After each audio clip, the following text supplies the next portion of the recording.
जय जिनेंद्र। बनाया आपने?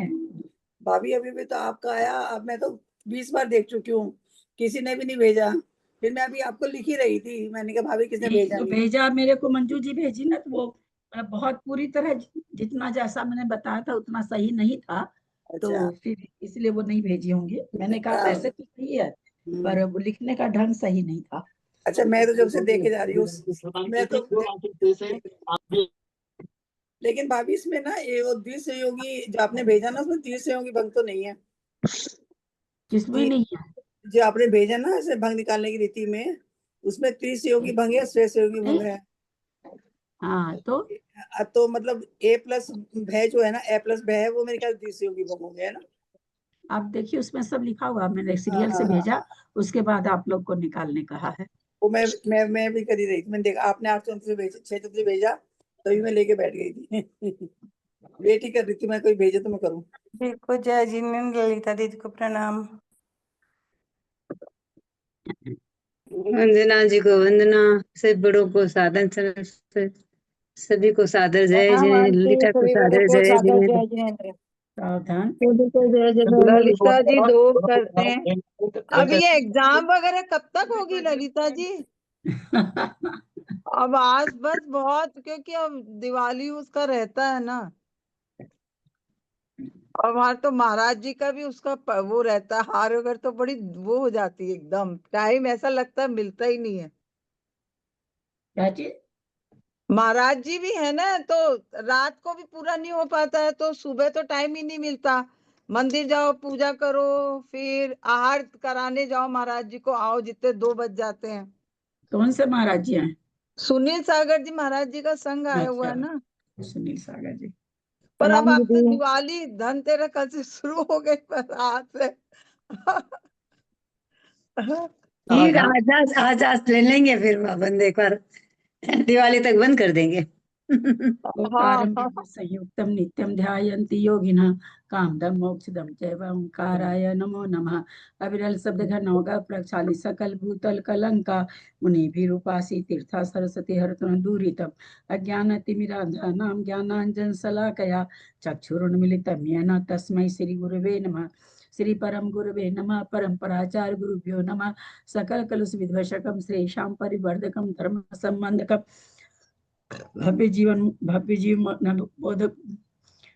जीवन प्रतिबोधकारकम पुण्य प्रकाश पापणासमिदं शास्त्रम श्री आदि पुराण ग्रंथराज नामधेयम अस्य मूल ग्रंथकर्ता श्री सर्वज्ञ देवास्तदुत्तर ग्रंथकर्ता श्री गंधर देवा प्रतिगंधर देवा तेषां वचनसारता आसाद्य श्रीमद जिनसेनाचार्येण विरचितमिदं शास्त्रं श्रोतारः सावधानतया शृण्वन्तु। मंगलम भगवान वीरो मंगलम गौतमो घनी मंगलम कुंद कुंदादेव जैन धर्मोस्तु मंगलम सर्वमंगल मांगल्यम सर्वकल्याणकारकम प्रधानम सर्वधर्माणां जैनम जयतु शासनम जैनम जयतु शासनम जैनम जयतु शासनम। सरस्वती नमस्तुभ्यं वरदे कामरूपिणी विद्यारंभं करिष्यामि सिद्धिर्भवतु मे सदा। वात्संग जिनवानी माता की जय। श्रीमते सकल ज्ञान साम्राज्य पद्मियु से धर्मचक्र वृत्ते नमः संसार भीमु से जिनसे नाचार्य की जय। आदिनाथ भगवान की जय। पन्नालाल जी साहित्यकार की जय।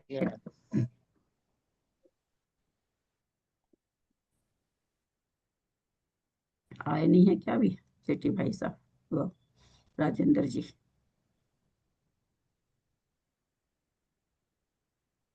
ओंकार लखपति जी करके कोई हैं? आपको मेरा प्रणाम। अब बोला। आपको प्रणाम प्रणाम। प्रणाम, जय जिनेन्द्र। जय जिनेन्द्र।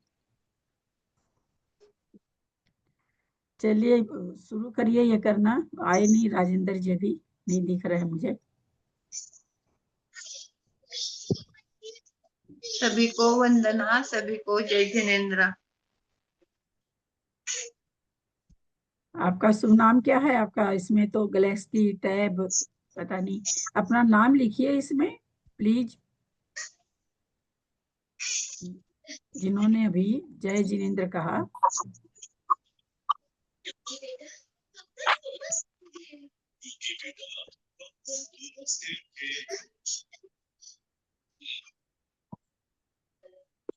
आगे राजेंद्र भाई साहब, आगे भाई साहब शुरू करिए। जी सभी को जय जिनेंद्र। सभी से निवेदन है कृपया म्यूट कर लीजिए। आज हम लोग पहुंच गए हैं पहले भाग के अंतिम पर्व में। अंतिम पर्व है 25वां पर्व, इसके बाद दूसरा भाग शुरू होगा। तो अंतिम पर्व में सौधर्म इंद्र की बहुत ही भाव भीनी स्तुति जो भगवान की है उन्होंने, स्तुति का हम लोग वर्णन पढ़ेंगे। भरत जी की स्तुति का वर्णन हम लोगों ने पढ़ा था पिछले पर्व में। यहाँ कहते हैं कि भरत के चले जाने और दिव्य ध्वनि के बंद हो जाने पर वायु बंद होने से निश्चल हुए समुद्र के समान जिनका शब्द बिल्कुल बंद हो गया है। कि वायु चलती है तो समुद्र भी बहुत हिलोरें लेता है वायु के सानिध्य से, लेकिन जब समुद्र का शब्द बंद हो जाता है, वायु स्तब्ध हो जाती है, तब उसी प्रकार दिव्य ध्वनि के बंद हो जाने के बाद वैसी ही स्थिति हो गई थी। जिन्होंने धर्म रूपी जल की वर्षा के द्वारा जगत के जीव रूपी वन के वृक्ष सींच दिए हैं, ऐसी धर्म की वर्षा की भगवान ऋषभ देव ने कि संसार के जीव रूपी वन के, संसार के जीवों को वन के वृक्ष की संज्ञा दी। संसार वन के समान है, जगत वन के समान है, और इस जगत के जीव जो हैं वे वन के वृक्ष के समान है। तो ऐसे वृक्षों को भगवान की अमृतवाणी रूपी जल की वर्षा से जो सींच गिरा गया था, जो वर्षा कर चुकने के बाद शब्द रहित हुए वर्षा ऋतु के बादल के समान जान पड़ते हैं। कि खूब जमकर वर्षा हुई और वर्षा होने के बाद जो वर्षा ऋतु के बादल जो अब गड़गड़ा नहीं रहे हैं, शब्द रहित हैं, वैसे भगवान की दिव्य ध्वनि भी जब खिल रही थी उस समय वर्षा ऋतु के बादलों के समान जान पड़ती थी। और अभी लगता है कि वर्षा कर चुकने के बाद शब्द रहित हुए वर्षा ऋतु के बादल के समान जान पड़ते हैं, जो कल्प वृक्ष के समान अभिष्ट फल देने में तत्पर रहते हैं, जिनके चरणों में 3 लोकों के जीव विश्राम लेते हैं। भगवान ऋषभ देव के लिए कह रहे हैं कि जो कल्प वृक्ष के समान अभिष्ट फल देने में तत्पर रहते हैं और आपके चरणों की छाया में तीनों लोकों के जीव विश्राम करते हैं, तथा जो अनंत बल से सहित हैं, जिन्होंने सूर्य के समान मोह रूपी गाढ़ अंधकार के उदय को नष्ट कर दिया है और जो नव केवल लब्धि रूपी दैदीप्यमान किरणों के समूह से जो भगवान ऋषभदेव सुशोभित हैं, जो किसी बड़ी भारी खान के समान उत्पन्न हुए गुण रूपी रत्नों के समूह से व्याप्त हैं। कि भगवान के गुण क्या हैं? बस गुण तो रत्न है ही भगवान के, और ये रत्नों की खान ही है। माने खान में जिस प्रकार अथाह भंडार भरा होता है, उसी प्रकार भगवान अथाह गुणों के भंडार हैं। जगत के आप अधिपति हैं और अचिंत्य तथा अनंत वैभव को धारण करने वाले हैं। कि जिनके वैभव के बारे में जो हमारी चिंतन में नहीं आ सकता है भगवान का वैभव, ऐसे अचिंत्य वैभव को आप धारण करने वाले हैं। जो 4 प्रकार के समण संघ से घिरे हुए हैं। यदि 4 प्रकार के समण संघ माने क्या? मुनि आर्य का, सावक सविका, यही लेंगे ना? यही होना चाहिए, शायद पीछे आ चुका है या अभी आगे आएगा। क्या आया तो है कहीं इसमें? नहीं, हाँ यही लिखा है कि जो 4 पढ़ा हुआ प्रकार, याद तो आ रहा। जो 4 प्रकार के समण संघ से घिरे हुए हैं और उनसे ऐसे जान पड़ते हैं मानो भद्रशाल आदि चारों वनों के विस्तार से घिरा हुआ सुमेरु पर्वत ही हो। यहाँ भगवान की उपमा सुमेरु पर्वत से दी।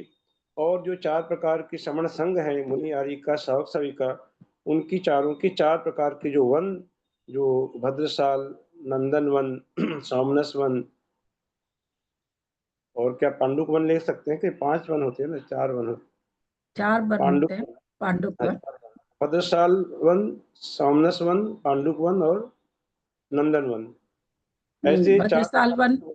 भद्रशाल वन, सोमनस वन, नंदन वन, पांडुक वन सबसे ऊपर है। पांडुक वन, पांडुक ये शिला 4 ऊपर है ना, तो पांडुक वन ऊपर है। पांडुक सबसे ऊपर है। तो ऐसे वनों से जो भगवान सुमेरु पर्वत के समान भगवान घिरे हुए थे, जो 8 प्रातिहार्यों से सहित हैं, जिनके 5 कल्याणक सिद्ध हुए हैं, 5 कल्याणक सिद्ध हुए हैं, माने अभी निर्वाण कल्याणक तो होगा ही निश्चित रूप से। तो लिखे 5 कल्याणक जिनके सिद्ध हुए हैं, 34 अतिशयों के द्वारा जिनका ऐश्वर्य बढ़ रहा है, और जो तीनों लोग। हाँ जी, कौन सा नंबर श्लोक पढ़ रहे हैं? ये पढ़ रहे हैं दीदी, मैं पढ़ रहा हूँ पहले से लेके 8वां तक एक साथ है, पहला एकदम स्टार्टिंग में है। जो 34 अतिशयों के द्वारा जिनका ऐश्वर्य बढ़ रहा है, ऐसे भगवान को देखते ही जिसके 1000 नेत्र विकसित हो रहे हैं और मन प्रसन्न हो रहा है। 1000 नेत्र धारण कर लिए सौधर्म इंद्र ने भगवान को देखने के लिए। तो ऐसे नेत्र जिसके विकसित हो रहे हैं, मन अति प्रफुल्लित हो रहा है, ऐसे सौधर्म स्वर्ग के इंद्र ने स्थिर चित्त होकर भगवान की स्तुति करना प्रारंभ की। बोलना मत देखो, बिल्कुल मत करो। अरे पानी मांग अरे बहुत मुश्किल है, मत नहीं आएगी, वो पानी मांगी। चलो पानी मांगी ना, चलो। अरे झूठ बोल क्या दिखाएंगे ये? अच्छा देख लिया दादू, देख लिया, चलो अब देख लिए, चलो बस हो गया, देख लिए। बाद में करेंगे ना, ज्यादा आप बैटिंग जा रही, तैयार हो गई, तो बंद करोगे। 34 अतिशयों के द्वारा जिनका ऐश्वर्य बढ़ रहा है और जो तीनों लोकों के स्वामी है, ऐसे इंद्र ने भगवान की स्तुति करना प्रारंभ की। अब सौधर्म इंद्र भगवान की स्तुति प्रारंभ कर रहे हैं कि हे प्रभु, यद्यपि मैं बुद्धि की प्रकृष्टता से रहित हूँ, कि मुझ में ज्यादा कुछ बुद्धि नहीं है, मैं बहुत ही अल्प बुद्धि हूँ, फिर भी केवल आपकी भक्ति से ही प्रेरित होकर परम ज्योति स्वरूप तथा गुण रूपी रत्नों की खान स्वरूप आपकी स्तुति करता हूँ। बुद्ध्या विनापि विबुधार्चित आदपीठ तो तुम समुद्र तमतिर्युग तत्र ओहम।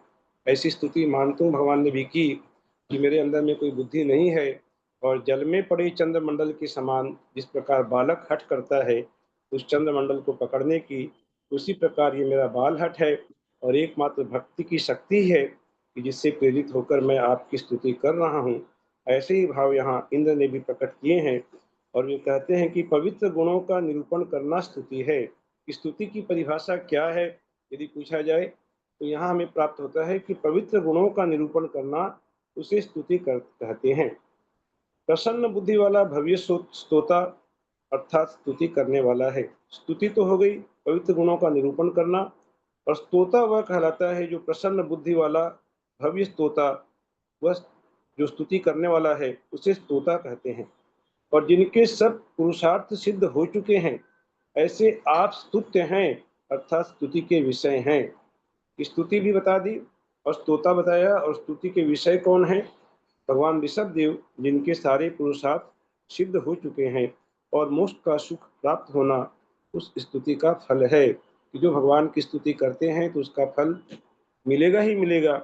क्या कहते हैं कि मोक्ष का सुख प्राप्त होना उस स्तुति का फल है। हे सनातन, इस प्रकार निश्चय कर हृदय से स्तुति करने वाले और फल की इच्छा करने वाले मुझको आप अपनी प्रसन्न दृष्टि से पवित्र कीजिए। इंद्र कह रहे हैं कि मैं जो भी स्तुति कर रहा हूँ बिल्कुल अंतर माने हृदय से कर रहा हूँ, मन से कर रहा हूँ, और मुझे फल की इच्छा भी है, मैं फल की इच्छा भी चाहता हूँ। तो ऐसी फल की इच्छा चाहने वाले मुझे आप प्रसन्न कीजिए, मेरे ऊपर कृपा दृष्टि कीजिए। भैया जी कितना नंबर श्लोक है? अभी 12 के बाद चल रहे भैया जी, दीदी। ओके। हाँ 13वां चल रहा है।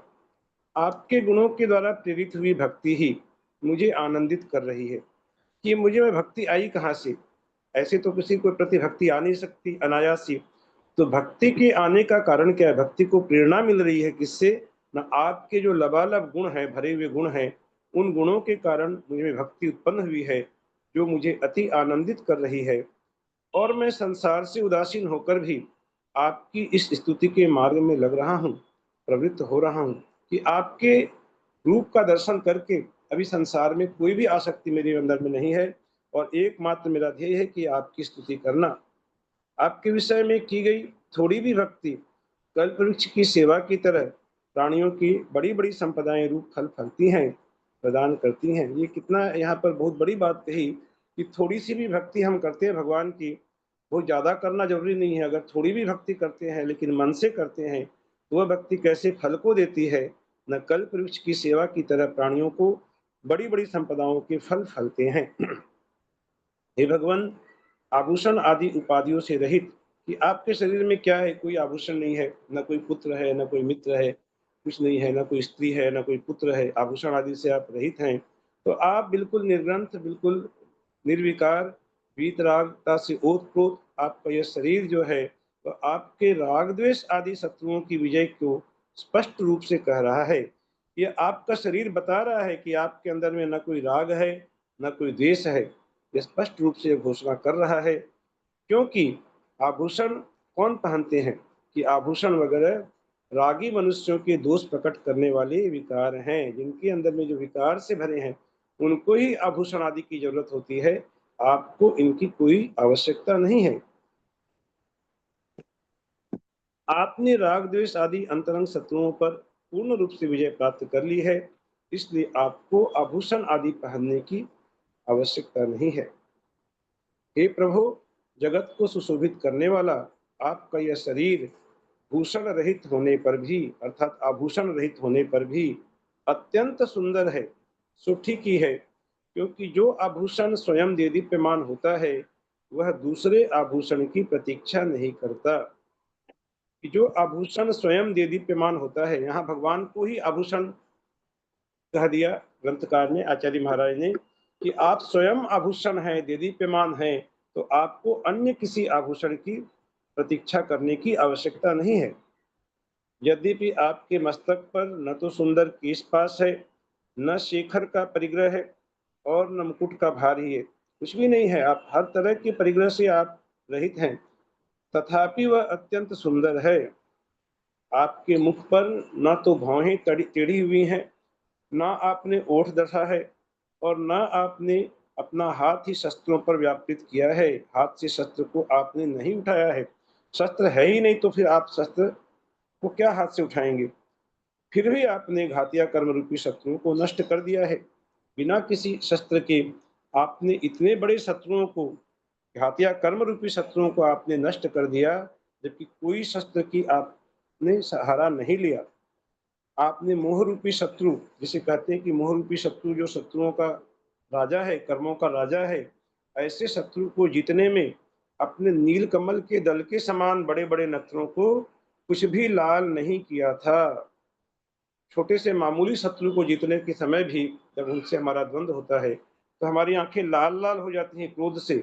लेकिन हे भगवान, ये कितने बड़े आश्चर्य की इस बात है कि जो संसार का सबसे बड़ा शत्रु है, मोह रूपी शत्रु, उसे जीतने में आपने नेत्रों को कुछ भी लाल नहीं किया था। इससे यह मालूम होता है कि आपकी प्रभुत्व शक्ति बहुत बड़ा आश्चर्य करने वाली है। हे नाथ, हम लोगों के मस्तक का स्पर्श करती हुई और जगत को एकमात्र पवित्र करती हुई आपके नेत्रों की निर्मल दीप्ति पुण्य धारा के समान हम लोगों को पवित्र कर रही है। आगे पेज नंबर 596 में आ गए हैं। हे जिनेंद्र, आपका मुख, भगवान के का मुख कैसा है? तो हे जिनेंद्र, आपका मुख न तो अट्टहास से सहित है, न हुंकार से युक्त है, और न ओठों को ही दबाए हुए है। इसलिए वह बुद्धिमान लोगों को आपकी वीतरागता प्रकट कर रहा है। कि हम सभी जानते हैं, सभी कहते हैं कि वीतराग है, भगवान वीतराग है। तो वीतराग है तो कैसे वीतराग हैं, कैसे मान ले कि आप वीतराग हैं? ये कह रहे कि आप न तो अट्टहास से सहित है, न किसी प्रकार की हुंकार आदि आप करते हैं, न आप ओठों को दबाते हैं। तो जो बुद्धिमान लोग हैं, जो ज्ञानी लोग हैं, वे समझ जाते हैं कि ये आपकी वीतरागता है। हे देव, जो अंधकार को नष्ट कर रही है और जिसने प्रातः काल के सूर्य की शोभा को जीत लिया है, ऐसी आपकी मुख की पवित्र कांति सरस्वती के समान जान पड़ती है, सुशोभित हो रही है। जिनसे कभी तृप्ति न हो, ऐसे आपके मुख रूपी कमल से निकले हुए आपके वचन रूपी मकरंद का पान कर ये भव्य जीव रूपी भ्रमर आनंद को प्राप्त हो रहे हैं।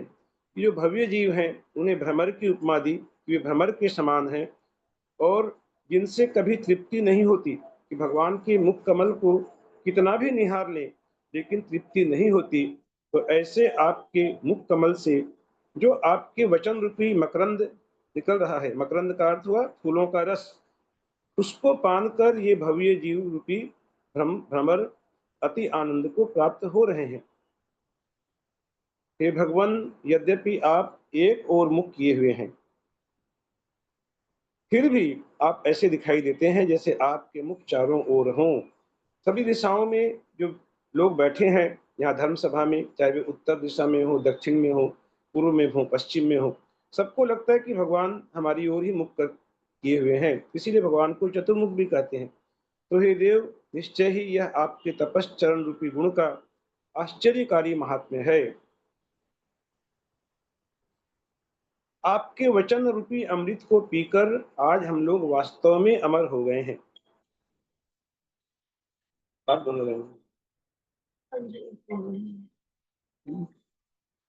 आपके वचन रूपी अमृत को पीकर आज हम लोग वास्तव में अमर हो गए हैं, इसलिए सब रोगों को हरने वाला आपका यह वचन रूपी अमृत हम लोगों को बहुत ही इष्ट है, बहुत ही प्रिय है।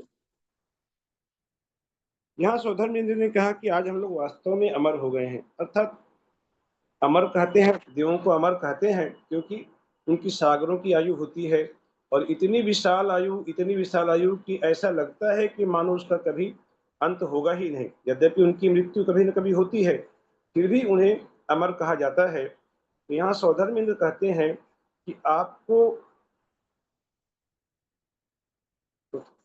आपके वचन रूपी अमृत को पीकर हम लोग, नाम तो हमारा अमर है, लेकिन आज वास्तव में हम लोग अमर हो गए क्योंकि हमने ऐसे अमृत का पान कर लिया है। हे जिनेंद्र देव, जिससे वचन रूपी अमृत झर रहा है और जो भव्य जीवों का जीवन है, ऐसा यह आपका मुख रूपी कमल धर्म के खजाने के समान सुशोभित हो रहा है। कि धर्म का खजाना, यदि धर्म का खजाना की खोज करनी हो कि धर्म का खजाना कहाँ मिल सकता है, तो जिनेंद्र देव के मुख की ओर निहारो, वहां धर्म का खजाना प्राप्त होता है। उसके समान ये आपका मुख सुशोभित हो रहा है। हे देव, यह भी एक आश्चर्य की बात है कि आपसे अनेक प्रकार की भाषाओं की एक साथ उत्पत्ति होती है। कि आप, भगवान तो एक भाषा में बोल रहे हैं, लेकिन अनेक भाषाओं की एक साथ उत्पत्ति होती है। अथवा आपके तीर्थंकर पने का महात्म्य ही ऐसा है कि आपने तीर्थंकरत्व को प्राप्त किया है। तो ये इसका महात्म्य है कि आपकी जो भी वाणी जो खिलेगी वह अनेक भाषाओं में, उसका रूपांतर सबको अपनी अपनी भाषाओं में सुनाई पड़ता है। अब भगवान के शरीर कितना पवित्र है, या औदारिक शरीर जो भगवान का है, जिसे परम औदारिक कहते हैं। तो परम औदारिक क्यों है आपका शरीर, वो बता रहे हैं कि जो पसीना और मलमूत्र से रहित है, जो सुगंधित शरीर है, शुभ लक्षणों से सहित है, सम चतुरस्र संस्थान है, एकदम बिल्कुल सांचे में ढला हुआ आपका शरीर है, और जिसमें लाल रक्त नहीं है। ये कितने बड़े आश्चर्य की बात है कि भगवान का रक्त लाल नहीं है, सफेद रक्त है, और जो वज्र के समान स्थिर है, ऐसा यह आपका शरीर अतिशय शोभायमान हो रहा है। नेत्रों को आनंद करने वाली सुंदरता, मन को प्रसन्न करने वाला सौभाग्य और जगत को हर्षित करने वाली मीठी मीठी वाणी, ये आपके कोई सामान्य गुण नहीं है, बल्कि ये आपके असाधारण गुण हैं। अर्थात आपको छोड़कर संसार के अन्य प्राणियों में ऐसे गुण नहीं पाए जाते। हे भगवान, यद्यपि आपका वीर्य अपरिमित है, तथापि आपकी, इसके पहले भी बताया कि भगवान के शरीर के बारे में बताया कि अपरिमित शक्ति के धारक हैं। हम लोग पहले भी पढ़ चुके हैं, स्तुति करते हुए कहा था इसके पहले भी। तो आखिर कर रहे कि यद्यपि आपका वीर्य अपरिमित है, तथापि वह आपके परिमित अल्प परिमाण वाले इस शरीर में समाया हुआ है। कि भगवान का बल तो अपरिमित है, लेकिन शरीर की का जो परिमाण है, शरीर का आकार, वह तो एक निश्चित आकार का है। उसे तो हम नहीं कह सकते कि अपरिमित परिमाण के आप धारक हैं।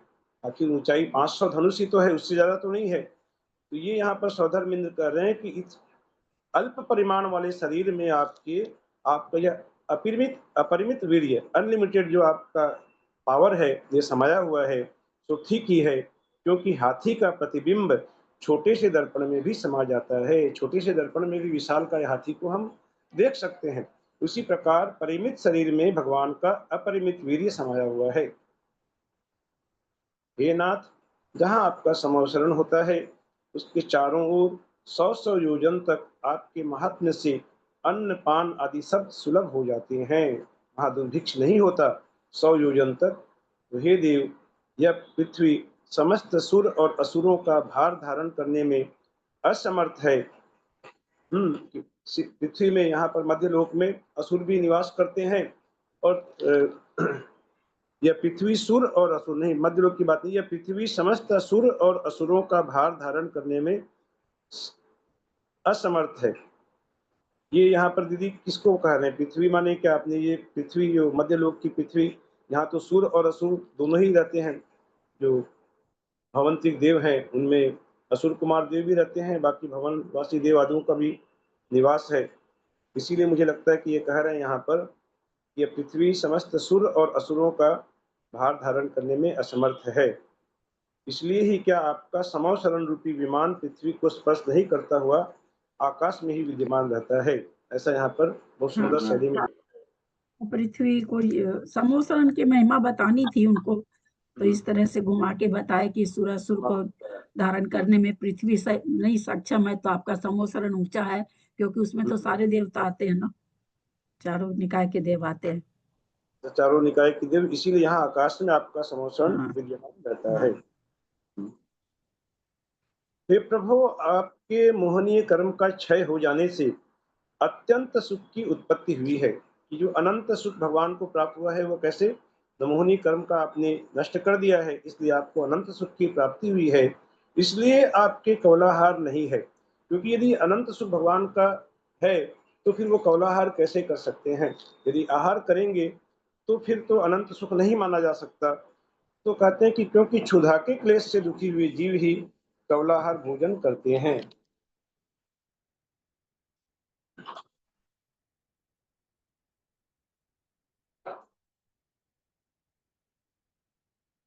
अब यहाँ पर कुछ मूर्ख, ऐसे मूर्खों का भी उदाहरण दिया गया है कि जो मूर्ख असाता वेदनीय कर्म का उदय होने से आपके भी कौलाहार की योजना करते हैं कि केवली भगवान को भी कौलाहार होता है, ऐसे कुछ लोग कहते हैं। तो ये ऐसे लोगों को मोह रूपी वायु रोग को दूर करने के लिए पुराने घी की खोज करनी चाहिए। बहुत व्यंग्यात्मक शैली में यहाँ कहा कि ऐसे लोग जो इस प्रकार की बात कहते हैं कि असाता वेदनीय कर्म का उदय होने से आपको कौलाहार आप करते हैं, तो ऐसे लोगों को जो वायु रोग से पीड़ित हैं उन्हें पुराने घी की खोज करनी चाहिए। हे देव, मंत्र की शक्ति से जिसका बल नष्ट हो गया है, ऐसा विष जिस प्रकार कुछ भी नहीं कर सकता है, उसी प्रकार घातिया कर्मों के नष्ट होने से जिसकी शक्ति नष्ट हो गई है, ऐसा असाता वेदनीय विष आपके विषय में कुछ नहीं कर सकता। ये ठीक है कि असाता वेदनीय कर्म का उदय भगवान की सत्ता में कुछ रहता है थोड़ा सा, लेकिन जब घातिया कर्म नष्ट हो गए हैं तो जिस प्रकार कह रहे हैं कि मंत्र की शक्ति से जिसका बल नष्ट हो गया है, तो ऐसा विष जो विष रूप होने के बावजूद भी वह मंत्र शक्ति से वह निरस्त हो गया है और वह अपना असर नहीं दिखा सकता, उसी प्रकार ये असाता वेदनीय भी आपका कुछ नहीं कर सकता। आप जगत के पालक हैं और आपने लीला मात्र से ही पाप रूपी कलंक धो डाले हैं, इसलिए आप पर न तो इतियां अपना प्रभुत्व जमा सकती हैं और न उपसर्ग ही। अर्थात कहने का तात्पर्य है कि भगवान इति भीति तथा उपसर्ग से रहित हैं, उनके ऊपर केवल ज्ञान हो जाने के बाद कोई उपसर्ग नहीं हो सकता। भगवान पार्श्वनाथ पर भी उपसर्ग हुआ था, तो जब तक केवल ज्ञान की प्राप्ति नहीं हुई तब तक के लिए उपसर्ग था, केवल ज्ञान होते ही उपसर्ग दूर हो गया। तो इति जो कहा यहाँ पर, इतियां अपना प्रभुत्व आप पर नहीं जमा सकती। तो 6 प्रकार की इतियां होती हैं, अतिवृष्टि, अनावृष्टि, फिर टिड्डी दल का जो आक्रमण होता है वह एक इति है, चूहों आदि का आक्रमण, पक्षियों की बहुत ज्यादा अधिकता और दूसरे राजा का आक्रमण। दूसरे राजा का जब आक्रमण, ये 6 प्रकार की इतियां, इनसे इनका जो भय है इससे आप बिल्कुल रहित हैं, आप पर कोई उपसर्ग नहीं हो सकता। यद्यपि आपका केवल ज्ञान रूपी निर्मल नेत्र अनंत मुख हो, अर्थात अनंत ज्ञेयों को जानता हुआ फैल रहा है, फिर भी चूंकि आपके 4 घातिया कर्म नष्ट हो गए हैं, इसलिए आपका यह चातुरास्य अर्थात 4 मुखों का होना उचित ही है कि भगवान को चतुर्मुख कहते हैं। तो आप सब विद्याओं के स्वामी हैं, योगी हैं, चतुर्मुख हैं, अविनाशी हैं, इसलिए आप अत्यंत सुशोभित हो रहे हैं।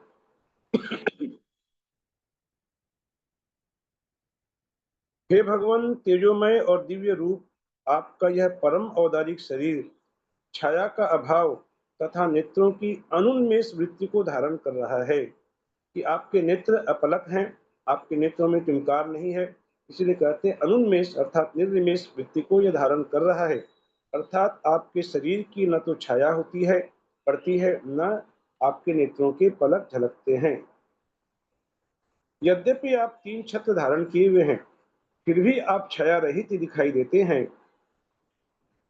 हे स्वामिन, पलक न झपने से जिसके नेत्र अत्यंत निश्चल हैं, ऐसे आपके मुखरूपी कमल को देखने के लिए ही देवों ने अपने नेत्रों का संचलन आप में ही रोक रखा है कि देवों के भी नेत्रों की पलक नहीं झपकती, भगवान के नेत्रों की भी पलक नहीं झपकती। तो यहाँ पर भगवान का बहुमान इस प्रकार से सौधर्मेंद्र ने किया है कि जिसके नेत्र अत्यंत निश्चल हैं, अर्थात आपके नेत्र अत्यंत निश्चल हैं, ऐसे आपके मुखरूपी कमल को देखने के लिए ही देवों ने भी अपने नेत्रों का संचालन रोक रखा है और वे सब टकटकी लगाए हुए आपको ही निहार रहे हैं। हे भगवान, आपके नख और केशों की जो परिमित अवस्था है, भगवान के नेक और कस नख और केश जैसे हैं वैसे ही रहते हैं, तो यह आपके विशुद्ध स्फटिक के समान निर्मल शरीर में रस आदि के अभाव को प्रकट करती है कि भगवान के नख और केश ज्यों के त्यों रहते हैं, उनमें वृद्धि नहीं होती। इसलिए ऐसा मालूम होता है कि आपके शरीर में रस रक्त आदि का अभाव है।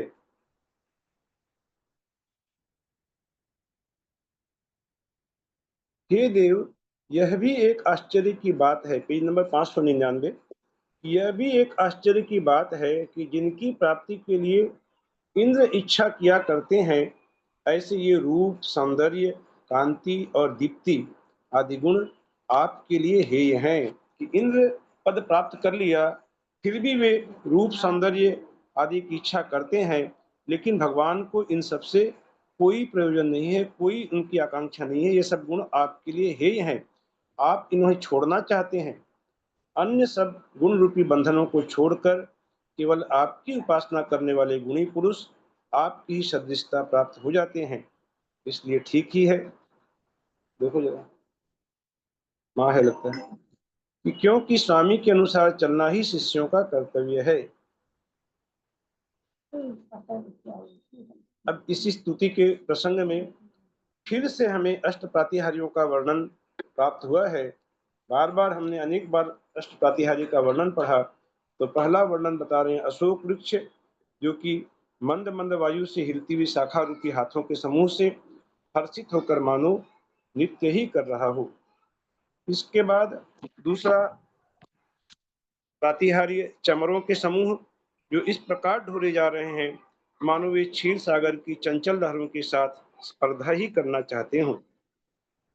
हे भगवान, चंद्रमा के समान निर्मल और मोतियों की जाली से सुशोभित आपके 3 छत्र आकाश रूपी आंगन में ऐसे जान पड़ते हैं मानो उनमें अंकुरे ही उत्पन्न हुए हैं। ये तीसरा प्रातिहार्य कहा छत्र। और चौथा प्रातिहार्य भगवान का है ऊंचा सिंहासन। इसके बाद पांचवा प्रातिहार्य करोड़ों दुंदुभी बाजे बज रहे हैं। और फिर छठा प्रातिहार्य दिव्य ध्वनि कि जो देवों के 12.5 करोड़ दुंदुभी आदि बाजे बज रहे हैं, वे आपकी गंभीर दिव्य ध्वनि का अनुकरण करने के लिए ही मानो तत्पर हुए हों। भगवान की दिव्य ध्वनि भी जिस प्रकार मेघ गर्जना के समान भगवान की दिव्य ध्वनि होती है, और वैसे ही मेघ गर्जना के समान वे दुंदुभी आदि बाजे भी वहां बज रहे थे।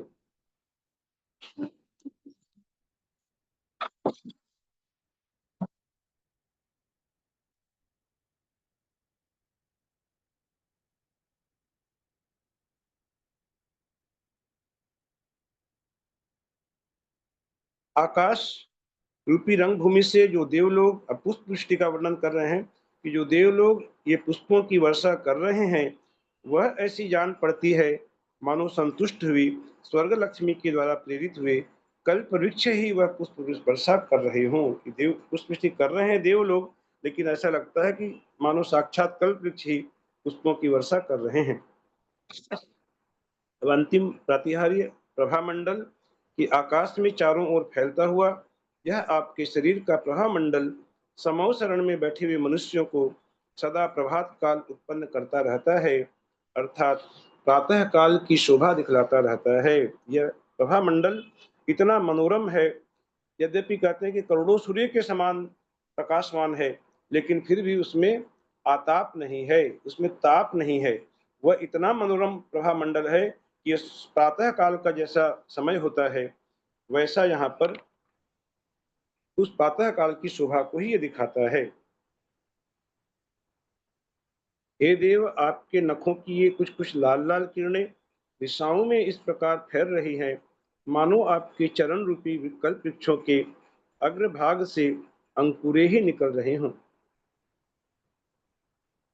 हे विभो, आपके ये दोनों चरण कमलों की जिस कांति को धारण कर रहे हैं, वह ऐसी जान पड़ती है मानो मोह रूपी शत्रु को नष्ट करते समय लगी हुई उसके गीले रक्त की छटा ही हो।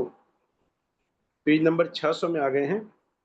हे देव, आप अपने आत्मा में, यहाँ पर बहुत सुंदर बात लिखी आचार्य महाराज ने कि हे नाथ, आप अपने आत्मा में अपने ही आत्मा के द्वारा अपने आत्मा को उत्पन्न कर प्रकट हुए हैं।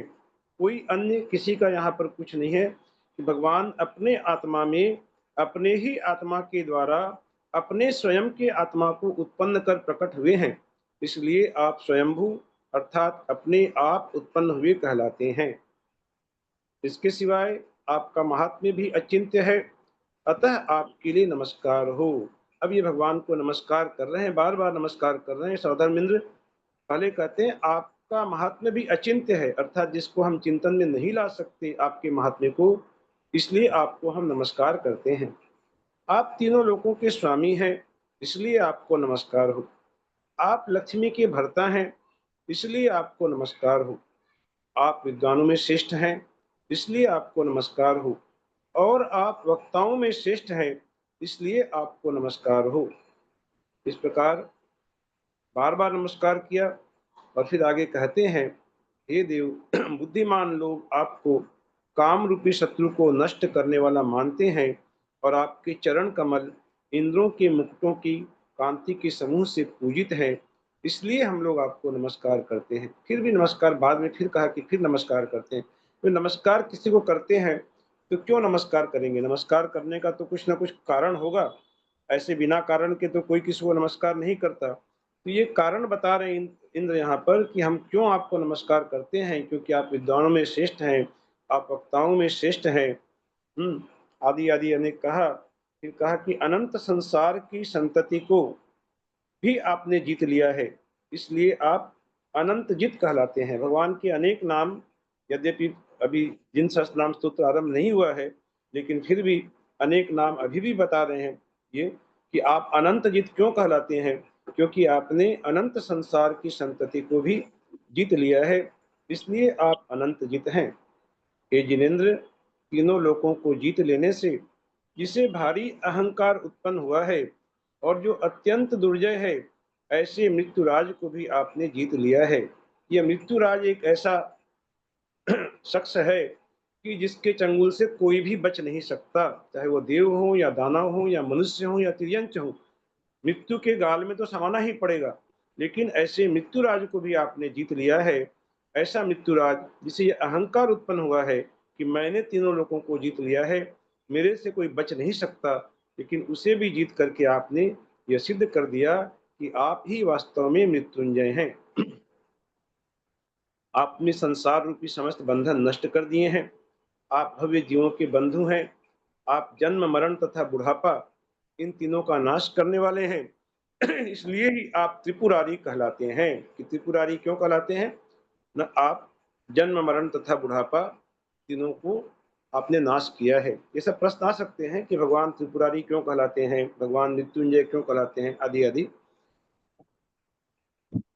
आगे कहते हैं हे ईश्वर, जो तीनों काल विषयक समस्त पदार्थों को जानने के लिए 3 प्रकार से उत्पन्न हुआ कहलाता है, ऐसे केवल ज्ञान नामक नेत्र को आप धारण करते हैं, इसलिए आप ही त्रिनेत्र कहे जाते हैं। कि वास्तव में अगर 3 नेत्र किसी के हैं तो वे आपके ही माने जाएंगे कि आपके ही 3 नेत्र हैं, क्योंकि जो तीनों काल विषयक समस्त पदार्थों को जानने के कारण आप तीनों काल को जानते हैं, भूत भविष्यत वर्तमान की समस्त पर्यायों को आप एक साथ जानते हैं, तो इसलिए जो आपको ऐसा जो केवल ज्ञान प्राप्त हुआ है तो आप त्रिनेत्र कहे जाते हैं।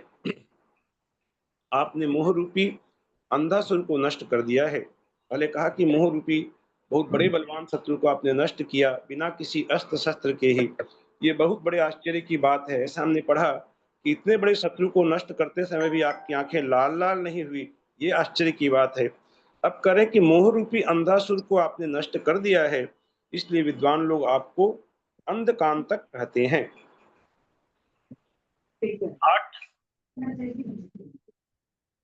8 कर्म रूपी शत्रुओं में आपके आधे अर्थात आधे शत्रु तो नष्ट हो गए हैं कि 4 घातिया कर्म रूपी शत्रुओं के ईश्वर नहीं है। ये कर्म आपकी सत्ता में नहीं है, अर्थात 4 घातिया कर्म रूपी शत्रुओं के आप ईश्वर अब नहीं है, इसलिए आप अर्धनारीश्वर कहलाते हैं। क्योंकि 4 घातिया कर्म अभी नष्ट करने बाकी है भगवान को, इसलिए आप अर्धनारीश्वर कहलाते हैं। आप शिव पद अर्थात मोक्ष स्थान में निवास करते हैं, इसलिए आप शिव कहलाते हैं।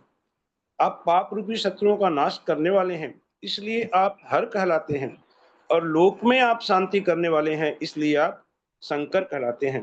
अर्थात आप ही शिव हैं, आप ही हर हैं, आप ही शंकर हैं, और आप सुख से उत्पन्न हुए हैं, इसलिए आप संभव कहलाते हैं। जगत में आप श्रेष्ठ हैं, इसलिए आप ऋषभ कहलाते हैं। अनेक उत्तम उत्तम गुणों का उदय होने से आप कुरु कहलाते हैं। आप नाभि राजा से उत्पन्न हुए हैं, इसलिए आप नाभेय भी कहलाते हैं। और इक्ष्वाकु कुल में आप उत्पन्न हुए हैं, इसलिए आपको इक्ष्वाकु कुल नंदन भी कहते हैं। समस्त पुरुषों में आप श्रेष्ठ हैं। लोगों के नेत्र होने से, मतलब आप भगवान के, आप लोगों के नेत्र हैं, तो लोगों के नेत्र होने से आप 2 रूप धारण करने वाले हैं, तथा आप सम्यक दर्शन, सम्यक ज्ञान और सम्यक चारित्र के भेद से 3 प्रकार का मुख्य मार्ग जानते हैं, अथवा भूत भविष्यत और वर्तमान काल संबंधी 3 प्रकार का ज्ञान धारण करते हैं, इसलिए आप विज्ञ भी कहलाते हैं। कि पहले कहा त्रिनेत्र कहलाते हैं, अब कह रहे हैं कि त्रिज्ञ, विज्ञ नहीं त्रिज्ञ, त्रिज्ञ भी कहलाते हैं। अरहंत, सिद्ध, साधु और केवली भगवान के द्वारा कहा हुआ धर्म, ये 4 शरण तथा 4 मंगल कहलाते हैं। अरहंत शरणम पवज्जामि, सिद्ध शरणम पवाजी हम लोग कहते हैं सुबह सुबह रोज पूजा में, तो ये 4 शरण कहलाते हैं और 4 मंगल कहलाते हैं। आप इन चारों की मूर्ति स्वरूप हैं, साक्षात मूर्ति स्वरूप हैं आप, और आप चारों ओर की समस्त वस्तुओं को जानने वाले हैं। पंच परमिष्ठी रूप हैं और अत्यंत पवित्र हैं, इसलिए हे देव मुझे भी पवित्र कीजिए। भगवान की पवित्रता का इस प्रकार वर्णन करने के बाद सौधर्मिन कहते हैं कि हे भगवान, आप मुझे भी पवित्र कीजिए। हे नाथ, आप स्वर्गावतरण के समय सद्योजात अर्थात शीघ्र ही उत्पन्न होने वाले कहलाए थे, इसलिए आपको नमस्कार हो। फिर नमस्कार कर रहे हैं कि आप सद्योजात, ये भी भगवान का एक नाम है सद्योजात, कि आप शीघ्र ही उत्पन्न होने वाले कहलाए थे, इसलिए आपको नमस्कार हो। आप जन्माभिषेक के समय बहुत सुंदर जान पड़ते थे, इसलिए आपको वामदेव भी कहते हैं, तो हे वामदेव आपके लिए नमस्कार हो। इस प्रकार भगवान के यहाँ पर कल्याणकों का वर्णन अभी कर रहे हैं। अब आगे कह रहे हैं कि दीक्षा कल्याणक के समय आप परम शांति को प्राप्त हुए थे और केवल ज्ञान के प्राप्त होने पर परम पद को प्राप्त हुए तथा ईश्वर कहलाए, इसलिए आपको नमस्कार हो। आपके रोटी वाली तो ठंडी रोटी है, बाजरे की रोटी है। कौन सा नाम चल रहा है भैया जी? कौन सा 79 चल रहा है, 79 हो गया है, 79। कि केवल ज्ञान को, मुन्नी जी बंद करिए अपना, मुन्नी जी का खुला हुआ है। केवल ज्ञान को प्राप्त होकर आप सकल परमात्मा कहलाते हैं। केवल ज्ञान की प्राप्ति होने के बाद वे कह रहे कि केवल ज्ञान के प्राप्त होने पर आप परम पद को प्राप्त हुए और आप ईश्वर कहलाए, इसलिए हे ईश्वर आपको नमस्कार हो। ईश्वर भी भगवान का एक नाम है। अब आगे चलते हैं पेज नंबर 602 में।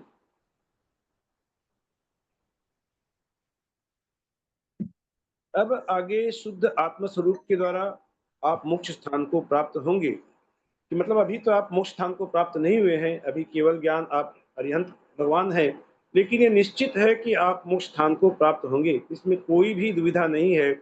इसलिए आगामी काल में प्राप्त होने वाली सिद्ध अवस्था को धारण करने वाले आपके लिए मेरा आज ही नमस्कार हो। हे भगवान, आप सिद्ध जब बनेंगे, सिद्धालय में विराजमान होंगे, उसके लिए मैं आपको आज ही नमस्कार करता हूँ। ज्ञानावरण कर्म का नाश होने से जो अनंत चक्षु तथा अनंत ज्ञानी कहलाते हैं, ऐसे आपके लिए नमस्कार हो। दर्शनावरण कर्म का विनाश हो जाने से जो विश्व दिश्वा अथवा समस्त संसार को देखने वाले कहलाते हैं, ऐसे आपके लिए नमस्कार हो। हे भगवान, आप दर्शन मोहनी कर्म को नष्ट करने वाले तथा निर्मल क्षायिक सम्यक दर्शन को धारण करने वाले हैं, इसलिए आपको नमस्कार हो।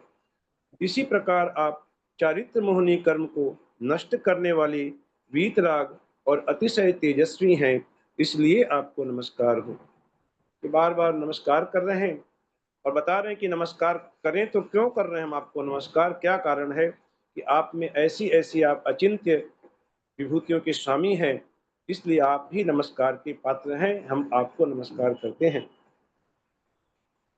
हे भगवान, आप दर्शन मोहनी कर्म को नष्ट करने वाले, ये तो पढ़ लिया, आप अनंत वीर्य को धारण करने वाले हैं, इसलिए आपको नमस्कार हो। आप अनंत सुख रूप हैं, इसलिए आपको नमस्कार हो। आप अनंत प्रकाश से सहित तथा लोक और अलोक को देखने वाले हैं, इसलिए आपको नमस्कार हो। अनंत दान को धारण करने वाले आपके लिए नमस्कार हो। अनंत लाभ को धारण करने वाले आपके लिए नमस्कार हो। अनंत भोग को धारण करने वाले आपके लिए नमस्कार हो और अनंत उपभोग को धारण करने वाले आपके लिए नमस्कार हो। हे भगवान, आप परम ध्यानी हैं, इसलिए आपको नमस्कार हो। आप अयोनि अर्थात योनि भ्रमण से रहित हैं, इसलिए आपको नमस्कार हो कि अब आपका पुनर्जन्म नहीं होने वाला है, आप अन्य किसी योनि को प्राप्त नहीं होंगे, इसलिए आपको नमस्कार हो। आप अत्यंत पवित्र हैं, इसलिए आपको नमस्कार हो और आप परम ऋषि हैं, इसलिए आपको नमस्कार हो। आप परम विद्या अर्थात केवल ज्ञान को धारण करने वाले हैं, अन्य सब मतों का खंडन करने वाले हैं, परम तत्व स्वरूप हैं और परमात्मा हैं, इसलिए आपको नमस्कार हो। आप सर्वोत्कृष्ट मोक्ष स्थान की सेवा करने वाले हैं, परम ज्योति स्वरूप हैं।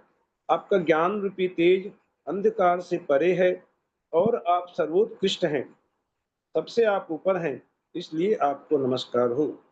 कि हम नमस्कार कर रहे हैं तो हम किसी ऐसे वैसे व्यक्ति को नमस्कार नहीं कर रहे हैं जो संसार की सबसे बड़ी विभूति हैं, जो सर्वोत्कृष्ट हैं, ऐसे आपको हम नमस्कार करते हैं। आपका मोह कर्म नष्ट हो गया है, इसलिए आपको नमस्कार हो। आपके समस्त राग आदि दोष नष्ट हो गए हैं, इसलिए आपको नमस्कार हो। आप मोक्ष रूपी उत्तम गति को प्राप्त होने वाले हैं, इसलिए आप सुगति हैं, अतः आपको नमस्कार हो। आप शरीर रूपी बंधन के नष्ट हो जाने से अकाय कहलाते हैं, इसलिए आपको नमस्कार हो। शरीर में रहते हुए भी भगवान अभी शरीर रूपी बंधन के उनका नष्ट हो गया है, इसलिए आपको नमस्कार हो। आप योग रहित हैं, योगियों अर्थात मुनियों में सबसे आप उत्कृष्ट हैं, इसलिए आपको नमस्कार हो। आप वेद रहित हैं, आप कसाय रहित हैं, बड़े बड़े योगी राज भी आपके चरण युगल की वंदना करते हैं, हे भगवान, इसलिए आपको नमस्कार हो। हे परम विज्ञान अर्थात भगवान को संबोधित किया, हे परम विज्ञान अर्थात उत्कृष्ट केवल ज्ञान को धारण करने वाले आपको नमस्कार हो। हे परम संयम अर्थात उत्कृष्ट यथाख्यात चारित्र को भगवान ने धारण किया है, इसलिए आपको परम संयम कहा गया कि हे परम संयम आपको नमस्कार हो। हे भगवान, आपने उत्कृष्ट केवल दर्शन के द्वारा परमार्थ को देख लिया है। आप सबकी रक्षा करने वाले हैं, इसलिए आपको नमस्कार हो। आप संगी और असंगी दोनों अवस्थाओं से रहित निर्मल आत्मा को धारण करने वाले हैं। आपकी आहार, भय, मैथुन और परिग्रह ये चारों संज्ञाएं नष्ट हो चुकी हैं तथा क्षयिक सम्यक दर्शन को आप धारण कर रहे हैं, इसलिए आपको नमस्कार हो। आप बुढ़ापा रहित हैं, आप जन्म रहित हैं, आप मृत्यु रहित हैं, आप अचल रूप हैं और अविनाशी हैं, इसलिए आपको नमस्कार हो। हे भगवान, आपके गुणों का स्तवन तो दूर रहे। कब तक आएगा? 96 तक आया, 95 तक पेपर? 98 मुझे याद आ रहा है कि 98 तक आने वाला है भाई। 98 नंबर का ही था। 96 लिखा है? मैंने 96 लिखा था क्या? मेरे ध्यान से तो मालूम नहीं, फिर भी नहीं, क्या 98 बोल लीजिए इसका नहीं, क्या है? 98 है, 98। 98 है क्या? हाँ, अच्छा, 98 हाँ। सॉरी। तो ये 98 नंबर का ही पढ़ रहा हूँ अभी। कि हे भगवान, आपके गुणों का स्तवन दूर रहे, जैसा कहते हैं दूर रहे स्तोत्र आपका जो कि सर्वथा है निर्दोष। पुण्य कथा ही आपकी हर लेती है कलमश कोश। भक्तावर के एक स्तोत्र का ये हिंदी अनुवाद ऐसा हम लोग पढ़ते हैं। तो यहाँ सौधर मित्र कहते हैं कि आपके गुणों का स्तवन दूर रहे। गुणों की स्तुति की बात अभी बाद में करते हैं, इससे पहले क्या है कि क्योंकि आपके अनंत गुण हैं, उन सबका स्तवन होना कठिन है, इसलिए केवल आपके नामों का स्मरण करके ही हम लोग आपकी उपासना करना चाहते हैं। गुणों की स्तुति करना तो हम जैसे अल्प बुद्धि प्राणियों के लिए बहुत कठिन कार्य है, ये हो नहीं सकता। इसलिए आपके यदि हम नामों का ही खाली स्मरण कर लें, ऋषभदेव भगवान इतना नाम का ही स्मरण कर लें और आपकी उपासना हम लोग करें, तो उसी से हमारा तो कल्याण हो जाए। ऐसा यहाँ पर ये इस प्रकार बहुत भाव। आवाज आ रही है क्या मेरी? आवाज आ रही है क्या दीदी? हाँ भाई साहब, बहुत अच्छी आ रही है, बहुत सही आ आ रही रही है। है ना? हाँ हाँ। तो इस प्रकार से यहाँ पर एकदम से झड़ी लगा दी, जिसे कहते हैं नमस्कारों की जो झड़ी लगा दी। अब गिनेंगे तो कितने बार नमस्कार किए गिनना होगा। तो ये इतने नमस्कार किए हैं सौधर इंद्र ने भगवान को, इस प्रकार से उनकी भक्ति की है। और ये जब से भगवान गर्भ में आए हैं तब से इनकी भक्ति चल रही है, और ये भक्ति ही उनकी मुक्ति का कारण बनती है। वे एक भवावतारी होते हैं सौधर इंद्र। तो ये हम लोगों ने ये सब वर्णन पढ़ा। इसके बाद आगे अब ये शुरू होने वाला है जिन सहस्त्र नाम स्तोत्र, इसके बाद शुरू होगा, जो कि कल से शुरू होगा। तो यदि कल कर सकते हैं क्या? कल शनिवार है, कल के बाद तो फिर दीपावली की क्लास के बाद ही क्लास लगेगी। तो यदि दीदी आप कहें तो कल ले लें क्लास कल को। कल भी धनतेरस की पूजा रहेगी, कल भी बंद करिए ना। कल नहीं करें? अच्छा, कल धनतेरस की पूजा रहेगी ना। धनतेरस देखिए की जैसा परसों है क्या? संडे को है। परसों है। कल थोड़ी परसों धनतेरस सही कह रहे हैं भाई साहब, कल धनतेरस की पूजा रहेगी, सही कह रहे हैं भाई साहब। हाँ, यदि सबकी सहमति हो तो नहीं, बताइएगा। तो भाई साहब धनतेरस की पूजा रहेगी, सही कह रहे हैं। कल असुविधा होगी ना। अच्छा ठीक है, तब दीपावली के बाद जिन स्नान तो शुरू करते हैं, इसके बाद से यदि जिन शास्त्र की किताबें आएंगी क्या? किताबें तो मैंने सबको भेज दी थी जिन्होंने भी मांगा, और तो अब है नहीं हमारे पास में। मेरी नहीं पहुंची। मैंने भी हाँ, मेरी नहीं पहुंची। कल क्लास करनी है क्या? नहीं, क्लास तो कर लीजिए, क्लास क्या है, दिन एग्जाम वाली मत लीजिए। क्लास तो हो सकती है अगर चाहें तो आप, लेकिन हाँ। शाम वाली तो दिन छिपने बात तो ना पूजा हो जाती है, फिर नहीं होगी। शाम वाली तो नहीं होगी, पर दिन वाली तो हो सकती है। और सबसे पूछ लीजिए, पर दिन में तो कोई दिक्कत नहीं है, दिन में तो हो सकती है, शाम वाली तो नहीं होगी। क्यों 7 से 8 हो जाएगी? अभी शाम वाली की तो हो पूछा जाएगी। जा रहा, अभी दोपहर का किस लिए पूछेंगे? हाँ, तो शाम शाम की तो नहीं होगी भाभी, क्योंकि दिन छिपे से शुरू जाती है पूजा धनतेरस की। तो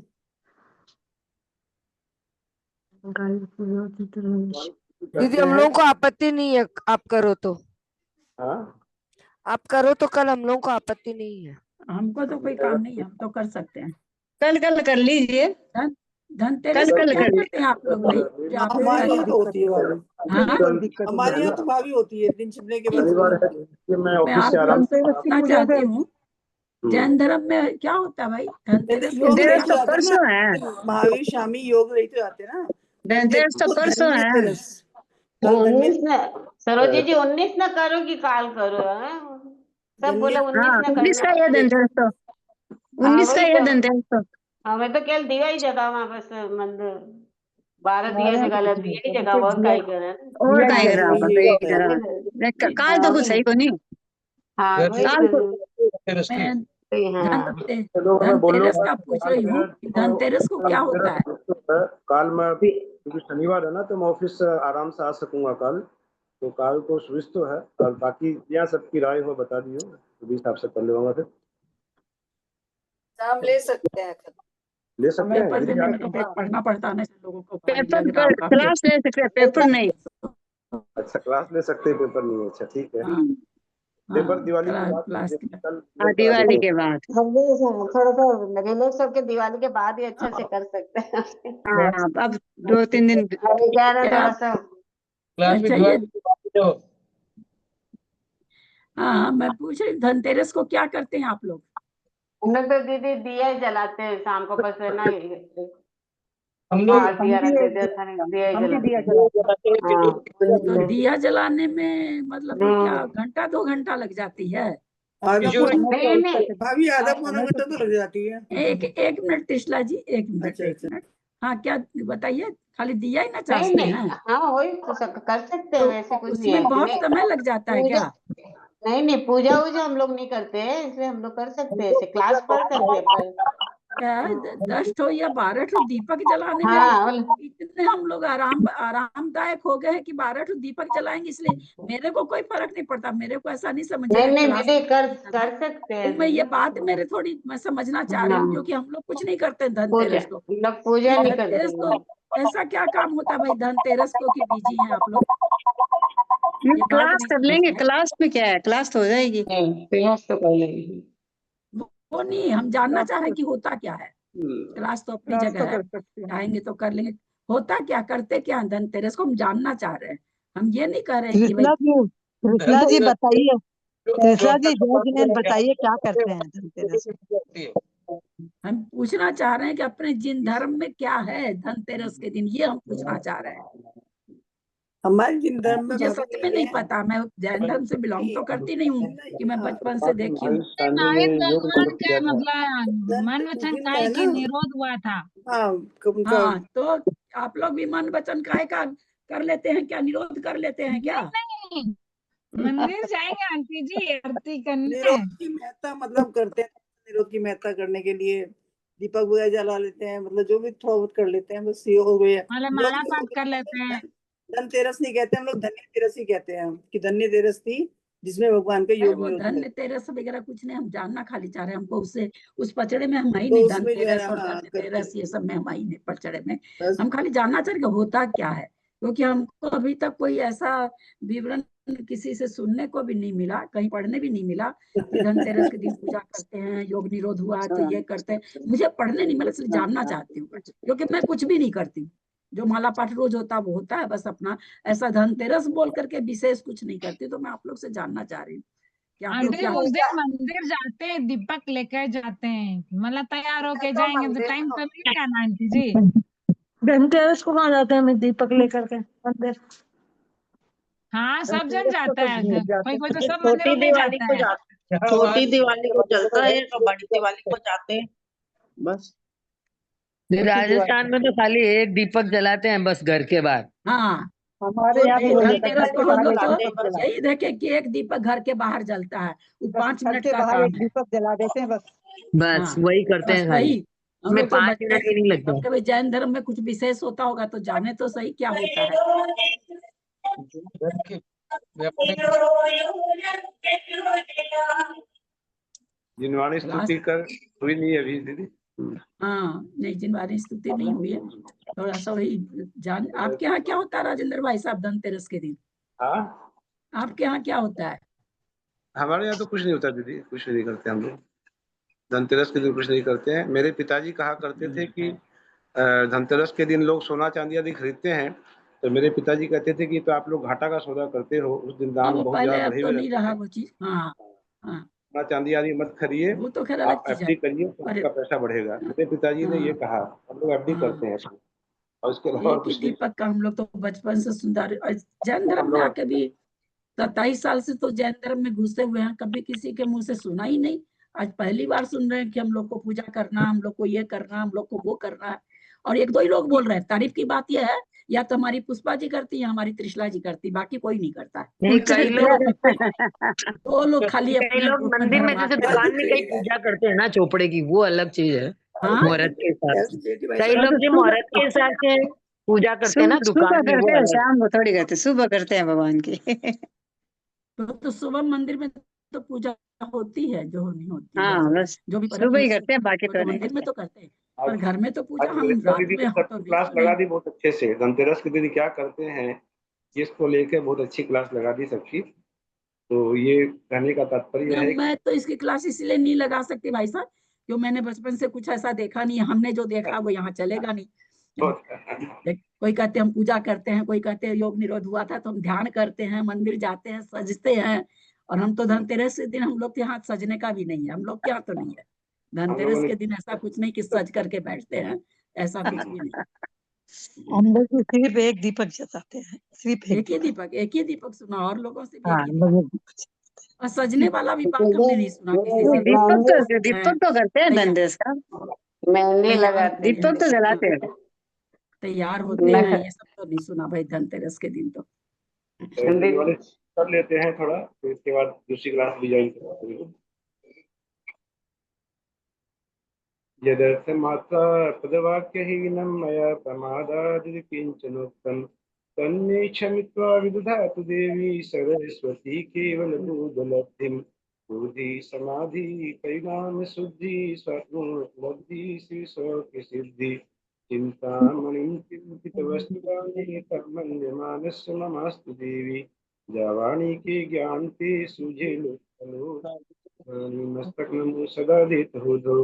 हे जिनवाणी भारती तू ही जगो जिनवैन, जो तेरा शरणा रहे सो पावे सुख चैन। ये भजवर हंत को गुरु से हो निर्गन, तो धर्म का मुँह सदा यही मुस्कापन। तो दासानी वाणी माता की जय। हर सदन में हम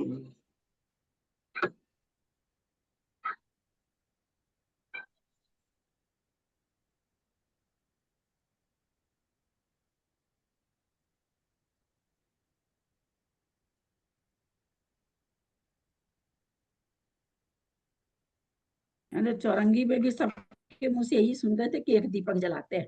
आज पहली बार पता चला कि पूजा भी करते हैं, सजते भी हैं, ये भी करते हैं, वो भी करते हैं। हम तो नहीं सुना आज तक। 25 साल तो हो ही गया इस धर्म में आते हुए, किसी के मुंह से नहीं सुना, आज पहली बार सुना।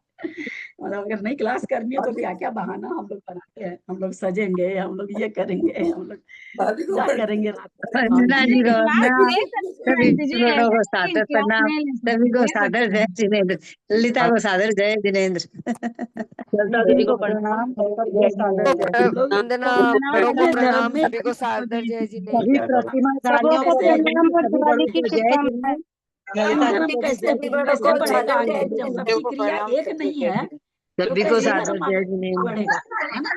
25 आदमी अपने लोग हैं, 15 आदमी खोल रखे हैं, 15 ललिता जी आदमी खोल रखे हैं, प्रणाम, 15 आदमी का सभी को 15 जय मत, जय। कैसे धर्म आगे दिन बढ़ेगा। की क्लास तो होगी ना दीदी, दिन की क्लास तो हाँ होगी ना, हाँ हाँ, दिन की दिन की क्लास तो। होगी, हाँ होगी। कैसे धर्म आगे बढ़ेगा, है ना। किसी एक क्लास महान दीदी पर्व कल पर। क्लास है कि नहीं पुष्पा जी आप थोड़ा बताइए। सा चुप रहिए, पुष्पा जी थोड़ा आप ज्यादा बोल जाती हैं, थोड़ा सा चुप रहिए दीदी प्लीज। कल क्लास है कि नहीं थोड़ा सा है बता ना, एक दीजिए। केवल एक आप ही नहीं है ग्रुप के अंदर, थोड़ा बहुत ज्यादा कभी कभी बोल जाती हैं। जितने लोग यहाँ खुले हुए हैं, हाँ, मतलब हम एक इतना बड़ा दिवाली का पर्व, सब तरह से बड़ा, सब तरह से, किसी भी कास्ट को देखिए, उसमें हम एक मत नहीं है।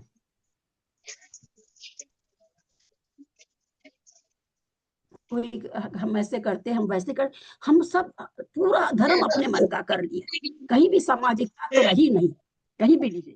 ऐसे थोड़ी होता है। धर्म को खिलौना मत बनाइए भाई, धर्म को खिलौना मत बनाइए।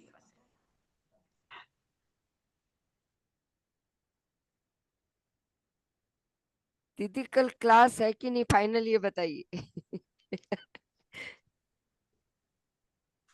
आप म्यूट हो। हाँ आप म्यूट हो दीदी।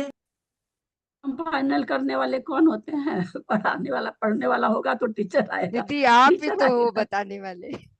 मैं क्या बताऊं, जब का हम जिसका तो कर जैसा। सकते हैं, हम तो हम कर लोग को सकते कोई आपत्ति नहीं है दीदी, हम लोग हम तो तो कर सकते करेंगे, खोल क्लास लेंगे। होगी और ये पुष्पा जी सजेगी धजेंगी, मंदिर जाएगी, त्रिशला जी पूजा कर लेंगी, आंटी बाकी आ लोग आ जाएंगे, जाएंगे। आंटी जी साथ में क्लास अटेंड कर लेंगे, इसमें क्या बड़ी तो फिर बात ना है। क्यों कहे, क्यों अंतराय कर्म बांधते हैं? 1 घंटा की क्लास के आगे पीछे कर लीजिए जो करना है। हाँ आंटी जी हाँ, कर एक सकते हैं आराम एक से। आप और त्रिशला जी के चलते 40 आदमी की क्लास खत्म हो रही है। अरे मना नहीं कर 40 रहे आंटी आदमी जी, के जिसको में नहीं, कर आप सकते हैं, लोग का, क्लास कर सकते हैं। आप भी बहुत ज्यादा बोल जाती हैं पुष्पा जी, बहुत ज्यादा बोल जाती हैं।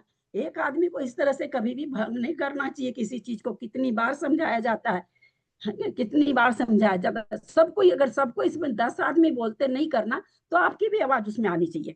लेकिन कोई नहीं बोला, त्रिशला जी और आपके सिवा कोई नहीं बोला। पेपर के लिए जरूर लोग बोल रहे हैं कि भाई पेपर चूंकि करना भी पड़ता है, देखना पड़ता है, पढ़ना पड़ता है, तो पेपर एक अलग चीज है, वो समझ में आई। सबसे हम बार बार पूछ रहे, किसी ने ना नहीं कहा। एक तो आपने कहा कि मैं सजूंगी धजूंगी मंदिर जाऊंगी, एक त्रिशला जी ने कहा कि मैं पूजा करूंगी। कौन सी पूजा रात में होती है मुझे तो आज तक नहीं पता। तो अब आप, हमको क्या लगता है, हमको क्या लग रहा है कि हम बैठ करके 1 घंटा, हम अपना 1 घंटा अपना पूजा पाठ करेंगे, माला करेंगे। मेरी सारी माला छूटी रहती, तो मेरे को तो अपने समय नहीं। आपके पास समय नहीं है, अब मेरे पास समय है, ऐसा थोड़ी होता है, ऐसा नहीं होता है।